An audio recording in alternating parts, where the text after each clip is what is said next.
उपनिषद, वेदांत और योग शास्त्र में मानव को केवल एक स्थूल शरीर नहीं माना गया, बल्कि उसे गहरे रहस्य की तरह देखा गया है, जो 5 कोशों, 5 शरीरों के आवरण में ढकी हुई आत्मा है। आत्मा स्वयं प्रकाश स्वरूप, अनादि और अखंड है, किंतु यह 5 स्तरों से गुजरते हुए अनुभव, कर्म और चेतना को प्रकट करती है। ये 5 शरीर हैं: अन्नमय, प्राणमय, मनोमय, विज्ञानमय और आनंदमय कोश।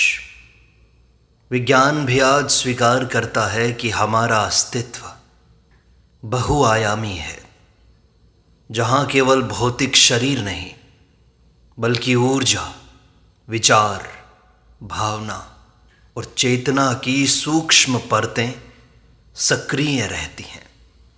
न्यूरोसाइंस, क्वांटम फिजिक्स और बायोफील्ड थ्योरी अब यह सिद्ध करती है कि मानव शरीर विद्युत चुंबकीय तरंगों, सूचना प्रवाह और चेतन ऊर्जा का संयोजन है।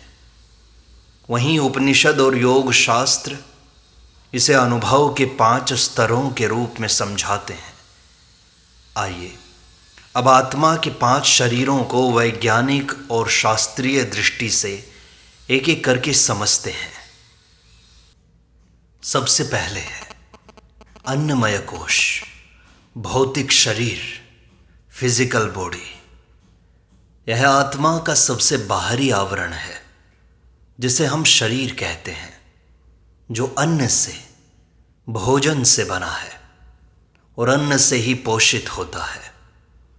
इसका वैज्ञानिक आधार यह है कि मानव शरीर में लगभग 30 ट्रिलियन कोशिकाएं हैं, जो भोजन से ऊर्जा प्राप्त करती हैं और प्रत्येक 7 साल में लगभग पूरी तरह बदल जाती हैं। शास्त्रों में इसे अन्नात् पुरुषः कहा गया है, अर्थात शरीर अन्न से उत्पन्न होता है। इसका लाभ यह है कि यही शरीर हमारे कर्म, साधना और सेवा का उपकरण बनता है। लेकिन जब व्यक्ति केवल इसी शरीर को स्व मान लेता है, तब रोग, मोह और भय उत्पन्न होते हैं।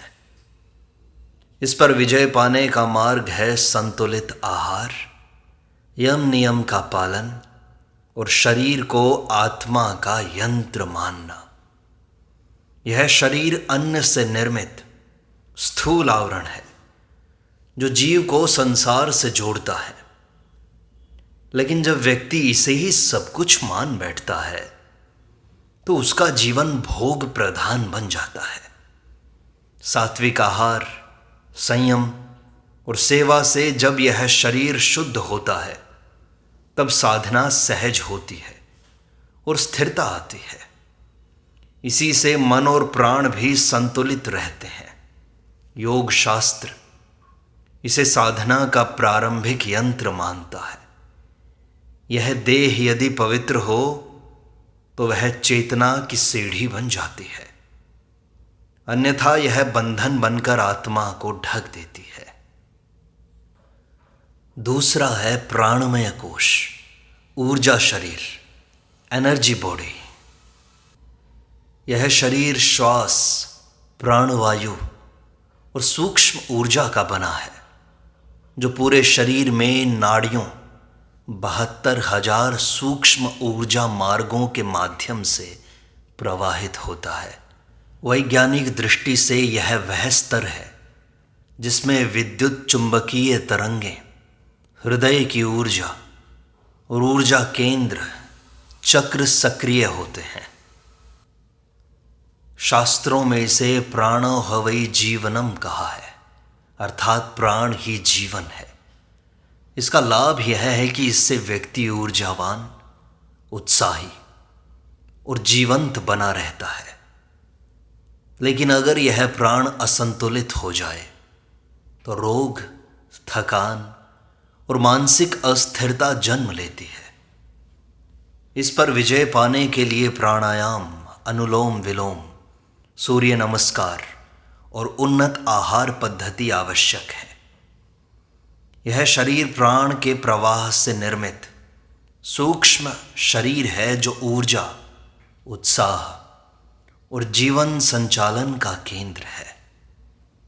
जब यह संतुलित रहता है तो रोग स्वतः ही दूर रहते हैं, निकट नहीं आते। मन स्थिर रहता है, विचार शुद्ध रहते हैं और ध्यान सरल होता है। प्राणायाम और नाड़ी शुद्धि इसके प्रमुख साधन हैं। यदि प्राण की गति अव्यवस्थित हो तो मन भी अस्थिर हो जाता है। शास्त्रों में इसे चेतना की जीवनी शक्ति कहा गया है। जब प्राणमय कोश स्वच्छ होता है तो साधक ऊर्ध्वगामी ऊर्जा का अनुभव करता है। तीसरा शरीर है मनोमय कोश, मानसिक शरीर, मेंटल बॉडी। यह शरीर विचारों, भावनाओं और कल्पनाओं का बना होता है, जो स्मृति, धारणा, कल्पना और भावनात्मक प्रतिक्रिया में प्रकट होता है। आधुनिक विज्ञान में इसे मस्तिष्क की न्यूरोप्लास्टिसिटी और इमोशनल इंटेलिजेंस से जोड़ा जाता है। शास्त्रों में कहा है कि मन एव मनुष्याणाम कारणम बंध मोक्षयोः, अर्थात मन ही बंधन और मोक्ष का कारण है। इसका लाभ यह है कि यह व्यक्ति को सोचने, संकल्प लेने और संवेदनशील बनने में सहायता करता है। परंतु यदि यह चंचल, भ्रमित या नकारात्मक हो जाए तो व्यक्ति तनाव, भ्रम और आत्मविस्मृति से ग्रस्त हो जाता है। इस पर विजय पाने का मार्ग है ध्यान, जप, सत्संग, स्वाध्याय और विवेक। यह शरीर संकल्प, स्मृति और भावना का सागर है, जिसमें व्यक्ति अपनी संपूर्ण दुनिया की रचना करता है। यदि यह मन चंचल और वासनाओं से युक्त हो तो साधना असंभव हो जाती है। ध्यान और गुरु वाक्य इस पर नियंत्रण लाते हैं। शुद्ध मन ही आत्मा की ओर खुलने का द्वार बनता है। मनोमय कोश जब स्थिर होता है तब साधक भीतर मौन और संतुलन का अनुभव करता है। तभी वह आत्मा की सीधी अनुभूति की ओर बढ़ सकता है। चौथा है विज्ञानमय कोश, बुद्धिगत शरीर, इंटेलेक्चुअल बॉडी। यह शरीर विवेक, तर्क, आत्मचिंतन, निर्णय और ब्रह्म विचार का केंद्र है, जो व्यक्ति को मैं कौन हूं जैसे प्रश्नों की ओर प्रेरित करता है। वैज्ञानिक दृष्टि से यह मस्तिष्क के prefrontal cortex, higher order thinking और सेल्फ रिफ्लेक्शन से जुड़ा होता है। शास्त्र इसे आत्मज्ञान का प्रवेश द्वार मानते हैं। विवेक वैराग्य से ही मोक्ष का मार्ग प्रशस्त होता है। इसका लाभ यह है कि व्यक्ति नैतिक निर्णय, गुरु पर श्रद्धा और शास्त्रों की गहराई में प्रविष्टि करता है। परंतु जब यह बुद्धि अहंकार या पांडित्य में फंस जाती है तो यह मोक्ष की बजाय बंधन का कारण बनती है। इस पर विजय पाने के लिए नम्रता, गुरु सेवा, समर्पण और आत्म विचार आवश्यक है। विज्ञानमय कोश वह तल है जहाँ विचार नहीं, विवेक कार्य करता है और आत्मज्ञान की खोज आरंभ होती है। यही वह स्तर है जहाँ साधक ब्रह्म सत्यम जगन मिथ्या का अर्थ समझने लगता है। यदि यह बुद्धि शुद्ध हो जाए तो वह आत्मा की किरण को प्रतिबिंबित करने लगती है। मगर यदि यह अहंकार से भर जाए तो बौद्धिकता ही बंधन बन जाती है। गुरु कृपा और निरंतर आत्मचिंतन से यह शरीर शांत और पवित्र होता है। विज्ञानमय कोश आत्मा का द्वारपाल है जो सत्य को समझने का सामर्थ्य देता है। अंतिम एवं पांचवा है आनंदमय कोश, आनंद शरीर, ब्लिस बॉडी। यह आत्मा के सबसे समीप का शरीर है, जहाँ विचार, भावना या इच्छा नहीं रहती, केवल गहन मौन, शांति और आनंद होता है। आधुनिक विज्ञान इसे गामा वेव्स, ट्रांसेंडेंटल स्टेट्स और पीक एक्सपीरियंसेस के रूप में जानता है। शास्त्र इसे आत्मा की झलक मानते हैं। सत्यम ज्ञानम अनंतम ब्रह्म, वही चेतना जो सदा है, ज्ञान स्वरूप है और आनंद स्वरूप है। इसका लाभ यह है कि साधक हर स्थिति में परम शांति, संतोष और करुणा का अनुभव करता है। लेकिन यदि इस अवस्था में व्यक्ति रुक जाए और इसे ही परम सत्ता मानने लगे, तो वह अंतिम सत्य ब्रह्म से वंचित रह सकता है। इस पर विजय का अर्थ है आनंद को भी पार करके ब्रह्म स्वरूप हो जाना। आनंदमय कोश उस परम स्थिति का अनुभव कराता है जहाँ साधक को किसी विषय, वस्तु या विचार की आवश्यकता नहीं होती। वह केवल होता है मौन और पूर्णता में। इस अवस्था में कोई प्रश्न नहीं, कोई खोज नहीं रहती, केवल सहज उपस्थित आनंद होता है। परंतु यदि साधक इस आनंद से चिपक जाए तो वही आसक्ति बन जाती है। शास्त्र कहते हैं आनंद आत्मा का स्वभाव है, इसे पार करना ही अद्वैत अवस्था की ओर बढ़ना है। यह शरीर ब्रह्म की झलक मात्र है, ब्रह्म नहीं है। अतः इससे आगे जाना ही मोक्ष का अंतिम चरण है। इस तरह हमने पांचों कोशों को जाना और समझा।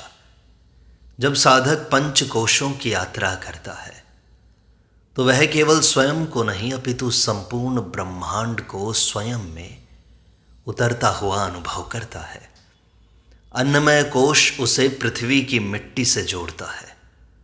प्राणमय कोश उसे जीवन के महासागर में बहती ऊर्जा की लहरों से जोड़ता है। मनोमय कोश उसे तारों के समान असंख्य विचारों और भावनाओं के आकाश में ले जाता है।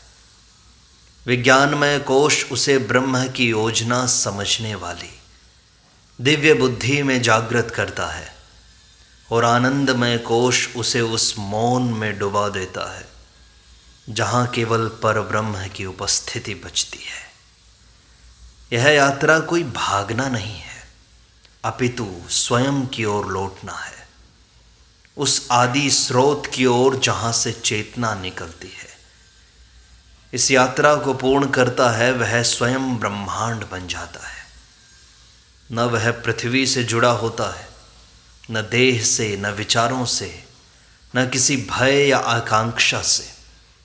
वह केवल साक्षी होता है, ब्रह्म होता है। पंचकोशों के पार वही आत्मा है जो जन्म और मृत्यु से परे है, जो प्रत्येक तारे, प्रत्येक ग्रह, प्रत्येक जीव और प्रत्येक कण में विद्यमान है। और जब साधक इस आत्मा को पहचान लेता है तो उसे ज्ञात होता है कि वह स्वयं ही ब्रह्मांड है, स्वयं ही शुद्ध चेतना है, स्वयं ही परमात्मा है।